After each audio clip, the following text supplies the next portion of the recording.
Hey everyone, it's Jack from WhatCulture.com, and to be quite frank, I'm a little bit devastated to be back at work after 2 glorious days off when I've done nothing but sleep, eat and practice my sick parkour skills. But what better way to get back into the swing of things than by taking a look at the go-home show for Survivor Series. It's SmackDown Live and its ups and downs.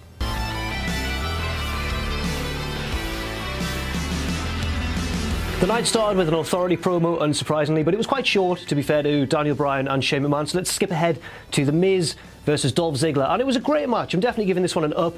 The pair work incredibly well together. You can tell that they're great friends on the road, as we've seen in Ride Along, and you can tell that chemistry really carries over into the ring. There was one particularly fantastic sequence, which I've tweeted out.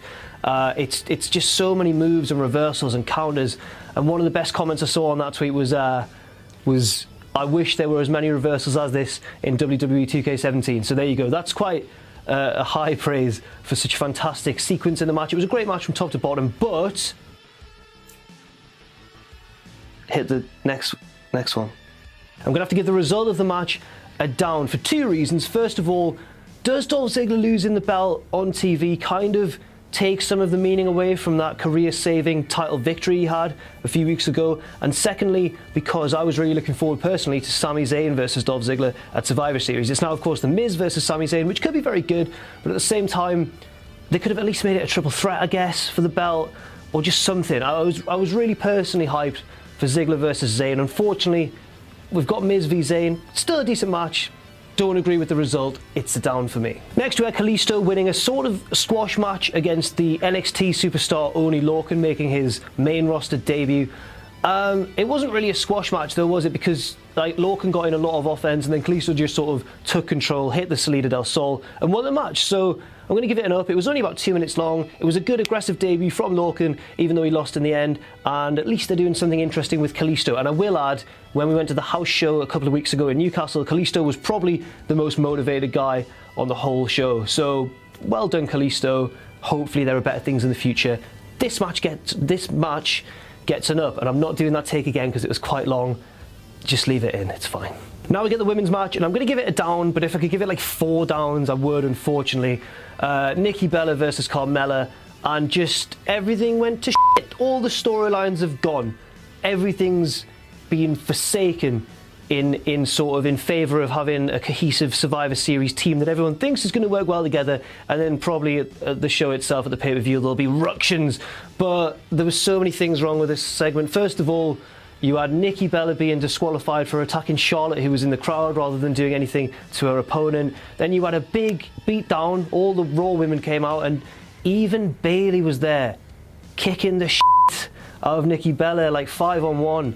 It wasn't a very Bayley thing to do. And then Carmella went against everything we thought that she was by saving Nikki, and then everything just got a bit messy. And as harsh as it sounds, I did have a good chuckle at Nia Jax as well, because she ran towards Becky and Becky moved and Nia just ploughed through the barrier. I can see what they were trying to do, but Becky, you moved way too early.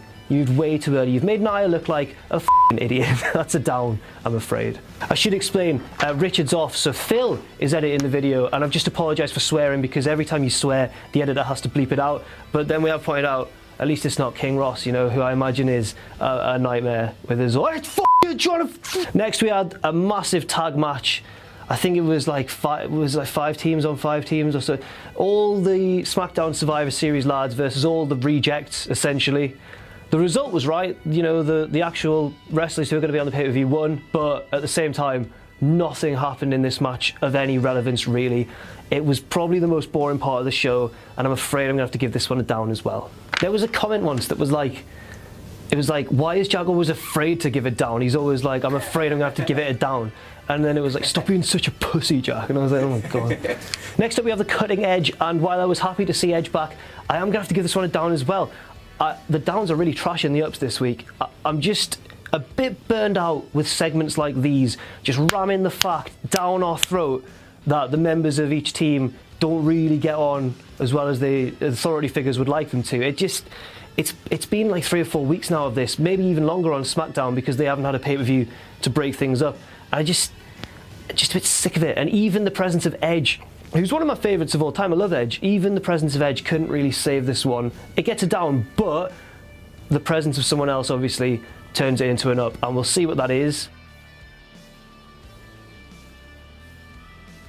Now, it was The Undertaker, of course it was. Undertaker, he gets an up because he came out all badass and he kind of defied everyone's expectations of what we think the dead man's going to do. He said that I'm not going to be defined by WrestleMania, and then he channeled his 1980s granddad hip-hop rapper by saying, I'm going to be taking souls and digging holes. Oh yeah, Undertaker's, he's back, and he threatened the members of the SmackDown Survivor Series team and said, if you don't win, you're going to have me to deal with. And that raises a curious question. What does that mean? Is he going to challenge AJ Styles for the WWE World Championship? I'd quite like to see that match, because if anyone can bring the best out of Undertaker once again, it's AJ Styles. But yeah, for me, that segment gets an up. It ended SmackDown on a high, but unfortunately, in general, it was a bad week for SmackDown. I can't wait for Survivor Series, not just because the matches look quite good, but because the build has been so tedious, and I'm just glad to see it over with and for the regular storylines to commence again. So thanks very much for watching. I've been Jack from WhatCulture.com, back again after my lovely 2-day holiday. You can follow me on Twitter at Jack_the_Jobber, and I'll see you soon. Hello, magazine called Wrestling. That's right, it's time for issue 3 of Wrestling, this time focusing on the 100 greatest wrestlers of all time. That's been decided by our votes, wrestlers' votes, and of course, your votes. There's a big feature on the practice of blading, and of course, a How WWE Should Have Booked written by this guy. This time, How WWE Should Have Booked the anonymous Raw general manager. Not only that, but there are 5 covers, 5 covers, 5 covers, 5 covers, 5 covers of What Culture Wrestling 3 to collect out there. Can you catch them all? I don't care. Wrestling! As ever, you can pre-order the magazine by going to shop.whatculture.com.